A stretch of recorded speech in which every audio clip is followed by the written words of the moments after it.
Hello guys, welcome back to my YouTube channel. आज का topic है फिजियोलॉजी ऑफ रेस्पिरेटरी सिस्टम।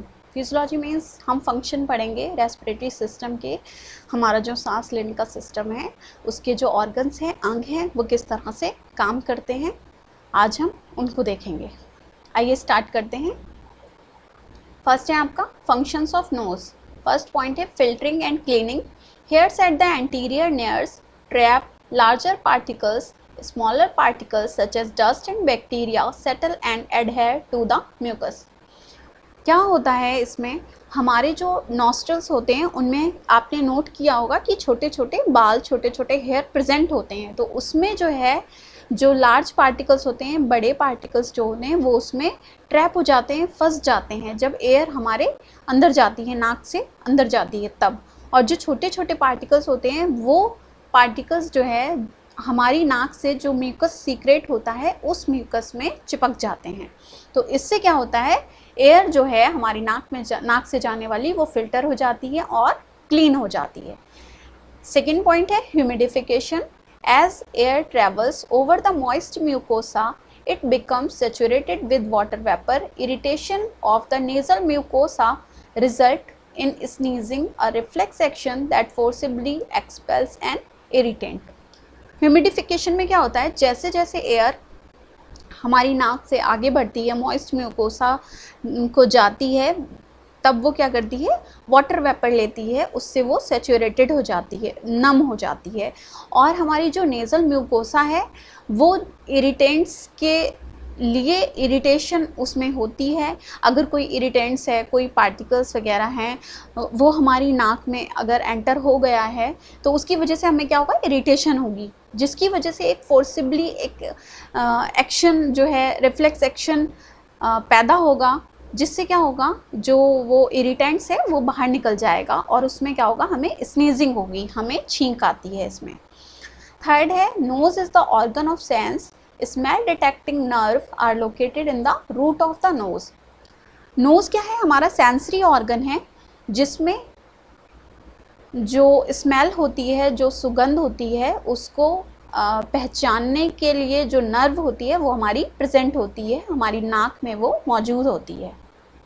इसी के ज़रिए हम क्या करते हैं, गंध को, महक को, कि वो अच्छी है, अच्छी स्मेल आ रही है या ख़राब स्मेल आ रही है, गंदी स्मेल आ रही है, हम जो है पहचान पाते हैं। ये देखिए, ये हैं आपकी नॉस्ट्रल्स में हेयर।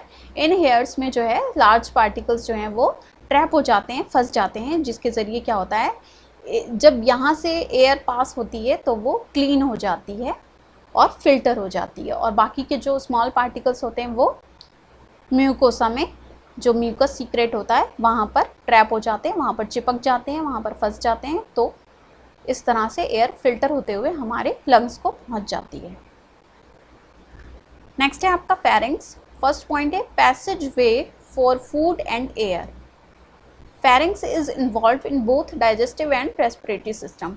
ये क्या है, फेरिंग्स क्या है, एक पैसेज वे है, एक पाथवे है, दोनों के लिए, खाने के लिए भी और हवा के लिए भी। और ये दोनों में, हमारे खाने के सिस्टम में, डाइजेस्टिव सिस्टम में भी, और हमारे सांस लेने की यानी रेस्पिरेटरी सिस्टम में भी ये क्या करता है, इन्वॉल्व है, ये शामिल है।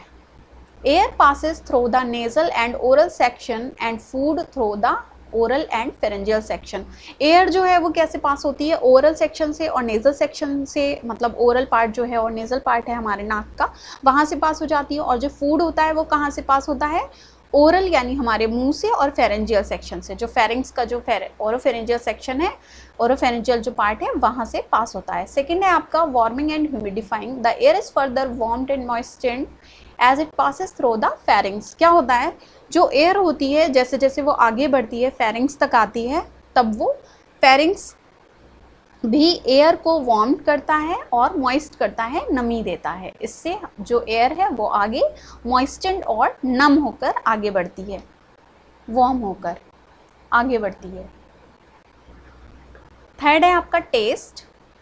There are olfactory nerve ending of the sense of taste in the oral pharyngeal parts. ये देखिए, ये हैं आपकी ऑल्फैक्टरी नर्व। ये ऑल्फैक्टरी नर्व है जो क्या करती है, हमें टेस्ट को पहचानने में, स्वाद को पहचानने में और गंध को पहचानने में हमें हेल्प करती है। इसी के ज़रिए जो है हम क्या करते हैं, पहचान पाते हैं गंध को और स्वाद को। नेक्स्ट है आपका hearing. The eustachian tube connecting the middle ear to the pharynx, it helps in equalising eardrum pressure in air and drain fluid from ear, preventing ear infection। ये देखिए यहाँ पर आप देख सकते हैं, ये जो है ये यूस्ट्रेचियन ट्यूब है जो क्या है यहाँ पर ओपन होती है, यहाँ ओपन होती है यूस्ट्रेचियन ट्यूब। तो ये क्या करती है, ये कनेक्ट करती है मिडिल एयर को और फेरिंग्स को, मिडिल एयर को और फेरिंग्स को ये कनेक्ट करती है, जोड़ती है आपस में। और ये जो एटमॉस्फेरिक एयर में जो प्रेशर होता है उसको इक्वल करने में, दोनों कानों में हमारे जो एयर जाती है उससे उसको इक्वल करने में ये हेल्प करती है, मदद करती है। इक्वल एयर, बराबर की एयर। और क्या होता है, जो फ्लूइड होता है कानों में वो इसी यूस्ट्रेचियन ट्यूब के ज़रिए बाहर निकलता है और इससे क्या होता है, इस तरह से ये यूस्ट्रेचियन ट्यूब जो है हमारे कान को इन्फेक्शन से भी बचाती है, प्रिवेंट करती है। ये देखिए इस तरह से जो एयर है वो इस तरह से हमारे कानों में एंटर होती है, जाती है और ये टिम्पैनिक मेम्ब्रेन से टकराती है, उसके बाद हमें सुनाई देता है। जो आवाज़ हमारे कानों में आती है वो एयर के वाइब्रेशन से आती है, जिस तरह से एयर हमारे कानों में एंटर होती है और ये जो टिम्पैनिक मेम्ब्रेन है इस पर वाइब्रेट होती है, तब हमें आवाज़ आती है। ओके, नेक्स्ट है आपका protection. The lymphatic tissue of the pharyngeal and laryngeal tonsils produces antibodies in response to antigen, for example microbes। Okay, ये देखिए गाइस, इसमें आपको दिख रहा है कि जो है हमारे टॉन्सिल्स हैं। ओके, टॉन्सिल्स क्या होते हैं, लिम्फेटिक सिस्टम का ही पार्ट हैं, ये क्लस्टर होते हैं लिम्फेटिक सिस्टम का। तो ये क्या करते हैं, हमारी जो बॉडी है उसमें एंटीबॉडीज़ प्रोड्यूस करते हैं। अगर कोई माइक्रोब्स वगैरह, कोई इन्फेक्शन है, बैक्टीरिया है, वायरस है, कुछ भी एंटर हो जाता है तो तब ये क्या करते हैं, जो हमारा लिम्फेटिक सिस्टम है वो एंटीबॉडीज़ प्रोड्यूस करता है हमें उस इन्फेक्शन से बचाने के लिए। तो ये जो टॉन्सिल्स हैं इसमें लिम्फेटिक सिस्टम के जो टिश्यूज़ होते हैं, लिम्फेटिक टिश्यूज़ जो होते हैं वो इसमें प्रेजेंट होते हैं और ये ज़रूरत पड़ने पर एंटीबॉडीज़ प्रोड्यूस करते हैं। Speech, it provides N enclosed space that allow the speech muscles to initiate sound and pronounce syllables better, or acting as resonating chamber। ये क्या करता है, ये बंद जगह एक क्लोज्ड स्पेस देता है जो कि स्पीच में, बोलने में, बोलचाल में उसकी मांसपेशियों को, साउंड को, ध्वनि को शुरू करने में हेल्प करता है और शब्दों का बेहतर उच्चारण करने में, बेहतर तरीके से बोलने में हमें हेल्प करता है। ये देखिए इसमें आप देख सकते हैं कि किस तरह से स्पीच, जब वोकल कॉर्ड वाइब्रेट होती है तो हमारे मुंह से आवाज़ निकलती है। फर्स्ट है आपका functions of लैरिंग्स। First, production of sound. क्या करता है, लैरिंग्स जो है हेल्प करता है साउंड को प्रोडक्शन करने में। साउंड का, sound has the properties of pitch and volume and resonance. Sound में किसकी प्रॉपर्टीज़ होती है, पिच की, वॉल्यूम की, रेजोनेंस की, मीन्स हाई या लो पिच होती है, वॉल्यूम तेज़ कर सकते हैं या कम कर सकते हैं, और रेजोनेंस की। ठीक है, नेक्स्ट है pitch. Pitch of the voice depends upon the length and tightness of the cord. ये क्या करता है, पिच में क्या होता है, अगर छोटी कॉर्ड होती है तो उच्च स्वर वाली ध्वनियाँ उत्पन्न करती है, और ये जो है कॉर्ड की टाइटनेस और लेंथ पर जो है डिपेंड करता है। जो आपकी कॉर्ड है वो कितनी ज़्यादा टाइट है और कितनी ज़्यादा सॉफ्ट है और कितनी ज़्यादा लेंथी है, उस पर डिपेंड करता है pitch. Volume of the voice depends upon the force with which the cord vibrate. Volume किस पर डिपेंड करता है, अभी जैसे कि हमने देखा था कि जो कॉर्ड है वो जिस तरह से वाइब्रेट होती है उस पर जो फोर्स पड़ता है ये उस पर डिपेंड करता है वॉल्यूम। मुंह से निकलने वाली हवा जितनी ज़्यादा तेज़ होती है उतनी ज़्यादा वोकल कॉर्ड कंपन करती है और फिर उतनी ही तेज़ आवाज़ निकलती है। ओके, रेजोनेंस और tone depends upon the shape of the mouth, the position of the tongue and the lips, the facial muscles and air in the paranasal cyanosis. Resonance क्या होता है, रेजोनेंस है या टोन कह लीजिए, वो किस पर डिपेंड करता है, हमारा जो माउथ है, मुंह है हमारा जो, उसकी शेप पर, कि उसकी कैसी शेप है, कैसी बनावट है उसकी, और हमारी टंग जो है, हमारी जो ज़बान है वो किधर पोजीशन उसकी क्या है, वो कहाँ प्रेजेंट है, ओके। और जो हमारे लिप्स होते हैं इन सब पर, और जो हमारी फेशियल मसल्स हैं और पैरानेजल साइनोसिस हैं, उसमें जो एयर होती है, इन सब चीज़ों पर क्या डिपेंड करता है, हमारा रेजोनेंस डिपेंड करता है, हमारी जो टोन है बोलने की वो डिपेंड करती है, ओके। नेक्स्ट है आपका passageway for air, this is between the pharynx and trachea. ये कहाँ होता है, जो लैरिंग्स होता है, हमने पिछली क्लास में भी पढ़ा था कि जो लैरिंग्स होता है वो फेरिंग्स और ट्रैकिया के बीच में होता है। 6 है humidifying, filtering and warming, this process continue as inspired air travels through the larynx. जैसे कि हमने पहले भी पढ़ा था, एयर जो है वो जहाँ से अगर नाक से पास होगी तो उसको नाक जो है ह्यूमिडिफाई करेगी, फिल्टर करेगी, वार्म करेगी, और अगर फेरिंग्स से पास होगी तो फेरिंग्स ये काम करेगा, और जब लैरिंग्स की बारी आएगी, लैरिंग्स से पास होगी तो जैसे जैसे आगे हवा पास होती जाती है वैसे वैसे ये काम वहाँ के ऑर्गन करते जाते हैं। अब लैरिंग्स से पास होगी अगर ये हवा तो क्या होगा, लैरिंग्स ये काम करेगा ह्यूमिडिफिकेशन, फिल्टरिंग और वार्मिंग का। ये देखिए आप देख सकते हैं, ये जो है यहाँ से लेके यहाँ तक हमारा लैरिंग्स है, और ये आपका वोकल कॉर्ड है। नेक्स्ट है speech, this occurs during the expiration when the tongue, cheeks and lips manipulate the sound produce by the vocal cord. Speech, बातचीत करना हमारा क्या होता है, जब हमारी जो वोकल कॉर्ड है वो क्या करती है, प्रोड्यूस करती है साउंड को, साउंड पैदा करती है, तब क्या होता है, हमारे जो चीक्स हैं, हमारी जो टंग है और हमारे जो लिप्स हैं वो जब मैनिपुलेट करते हैं साउंड को,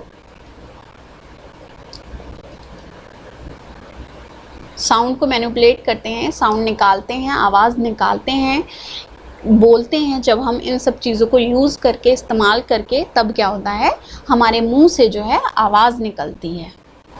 ये देखिए आप इस वीडियो में देख सकते हैं कि किस तरह से ये जो वोकल कॉर्ड है यहाँ से आवाज़ प्रोड्यूस होती है, निकलती है आवाज़, और फिर हमारी टंग, चीक और हमारे लिप्स जो हैं उसको शब्दों में बाहर फेंकते हैं, बोलते हैं हम शब्दों में। ओके, नेक्स्ट है आपका protection of the lower respiratory tract. During swallowing the larynx moves upwards, occluding the opening into it from the pharynx and hinged epiglottis closes over the larynx। क्या होता है, ये जो pharynx होता है, ये जो larynx होता है वो क्या करता है, प्रोटेक्शन का भी काम करता है, लोअर रेस्पिरेटरी ट्रैक्ट जो है उसको प्रिवेंट करता है, कैसे, चोकिंग वगैरह से। ये देखिए खाना जो है, एपिग्लॉटिस जो है वो ग्लॉटिस को कवर कर लेगा, इससे क्या होगा, प्रिवेंट हो जाएगा, खाना जो है वो ट्रैकिया में नहीं जाएगा, ओके।